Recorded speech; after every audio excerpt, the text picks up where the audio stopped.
The best listing opportunities aren't on a lead list. They're hiding in plain sight. At a garage sale down the street, just like I told you yesterday.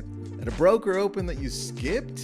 In a conversation with a landlord who's just exhausted. Most agents walk right past these opportunities every single day. In the next 8 minutes, maybe 10, maybe a little bit more, I'm going to show you 10 listing strategies that don't require you to buy leads or cold call strangers. And number 8 is one you can do this weekend or this week, whatever day you want to. Stay until the end because I'm going to share a mindset shift that changed a lot for me. I had an agent tell me last month that she picked up a listing because she went to a garage sale and just started a conversation. Yeah, that's how easy it is sometimes. Now, the homeowner mentioned they were downsizing. She didn't pitch. She just listened. 2 weeks later, she had the listing. That's not luck. That's awareness. There's a big difference. And that's what I want to give you today. If you caught part 1 and part 2 of this series, you've already got 22 strategies. This is the final 10. And honestly, these might be the most overlooked ones of all. Now, let's get into it. Strategy number 23. Be an expert in the market. This sounds obvious. I know, Tristan, stop telling me what to do. I already know exactly what I need to do. I'm just not doing it. Well, you know what? Then I'm going to tell you the obvious thing. But most agents don't actually do it. Surprise. Know your numbers cold, please. Inventory levels, average days on market, price per square foot trends, month over month changes, and don't just look at data. Preview homes, walk through listings every single week if you can, or as often as you can. When you can speak from experience, not just stats, sellers trust you more. You're not reading a report. You're the person who was just inside 10 homes this week and can tell them exactly what's happening. Strategy number 24. Go to broker opens weekly and document what you see. Now, I know in some areas, broker opens aren't a thing during certain times because it's snowing and you can't go. That's great. But that doesn't mean you can't do your own type of broker open. That means you're going to go up on Redfin or Zillow or the MLS and you're going to go through and upload them into ChatGPT or Perplexity, right? Within that browser and say, hey, tell me more about this. Make a plan about this. What am I not looking at here? Ooh, this is great information. Oh, I like this. It's almost like walking through them when you can't actually walk through them, right? But regardless, show up every week, walk the homes. Don't just look at them. Document. Pull out your phone. Record a quick video, take notes on what you're seeing. Now, you can also do the same thing if you're looking at them on your screen. You've seen those TikToks and Instagram reels where somebody's just sitting in front of their computer and then just sharing the properties that they're seeing, and they have hundreds of thousands and millions of views in some cases. Well, you can do the same thing, right? Then just share it on social. If you're getting it in person, great, share it on social too. You're building authority every single time you do this. You're showing people that you're actively in the market or interpreting what's happening or what they're seeing, not just talking about it. Strategy number 25. Run a market update seminar for your community.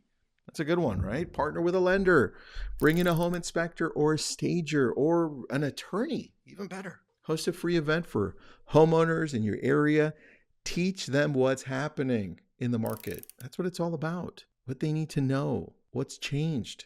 You're not selling here. You're serving.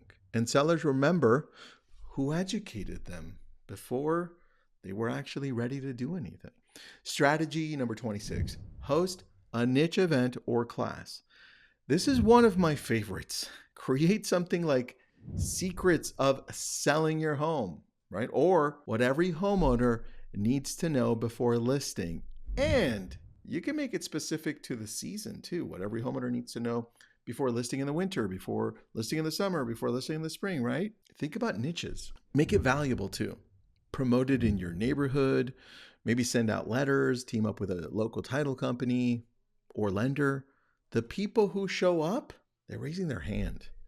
They're telling you they're thinking about it. They're thinking about something. That's why they showed up. You don't need 100 people. You need 10 of the right people. That's probably the biggest misconception that I hear. Tristan, I only got 7 people. Listen, I only had 6 people the last time, and it's the quality over the quantity. Remember that. Number 27, or strategy number 27, learn and talk about assumable loans. What's an assumable loan? Google it. This is a conversation most agents aren't having because they don't know what it is. And that's a mistake. There are homeowners right now sitting on 2.5, 3.5% mortgages, and a lot of those loans are assumable. Now, if you understand how this works, it's amazing. If you can explain it clearly, even better. You become that go-to agent for a specific and motivated group of sellers. Most sellers don't even know about it. 99% don't even know. So please do the homework, learn it, then start talking about it. Go and Google it right now. Strategy number 28, attend community events or join a committee. Join the HOA board, volunteer at the school fundraiser. That's more fun. Show up at the fall festival. You're not there to pitch anyone. You're there to be known. And when people know you, when they see you showing up and contributing, they think more of you, right? Out of sight, out of mind. Well, it's the reverse too. They're going to see you. They're going to think of you. It's almost the same thing as social media. And they're going to think of you when it's time to sell, especially when they know what you do. This is long game stuff, but it works.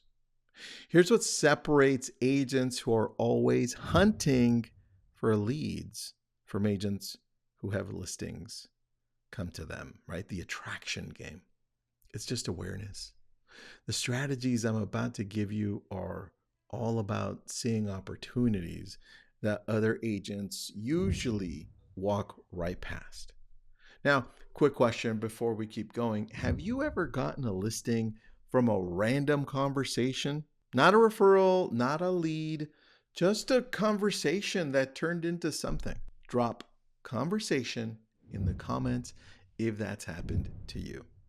I want to hear that story if possible. Even put it in the comments. Now, if you want all 32 of these strategies in one checklist, just DM me the word checklist on Instagram and I'll send it to you. Now, all right, let's finish this. Strategy number 29. Look for people making large improvements to their home. When you're driving, through a neighborhood, pay attention. Do you see a dumpster in a driveway? A new roof going on? A landscaping crew redoing the front yard? Those homeowners might be getting ready to sell, or they just might be improving their home. Either way, a simple, friendly conversation can open the door. Now, don't be weird about it. Don't be one of those agents that just wants to sell. Just be curious. Be a neighbor. Strategy number 30. Go to garage sales. Surprise. I'm serious. I'm not being Gary Vee here. But people who are cleaning out are often preparing for something bigger. A move, a downsize, a life change. This weekend, drive around your target neighborhood. Now, when you see a garage sale, stop. Be friendly. Ask questions. You'd be surprised how often these leads lead to an actual listing conversation or into real estate. That's the crazy thing. Most conversations in random places like this, garage sales or just situations with homeowners, they tend to lead to real estate. Now, strategy number 31. Remember that everyone who owns a home is a potential seller.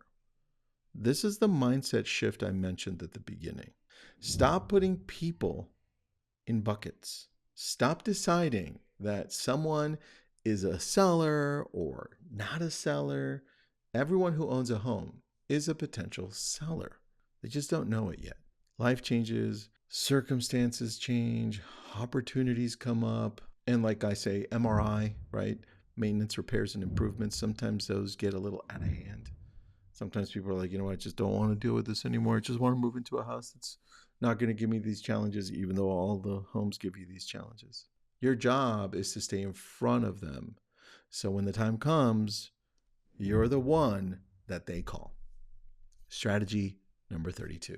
Call for rent by owners. Find those for rent by owner signs online, in person. Look on Craigslist.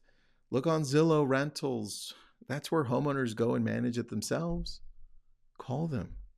Ask how everything's going. Are they tired of dealing with the tenants? And if they're not, do they have one that they're tired of? Do they have other properties that they've thought about selling possibly? These are people who already own real estate.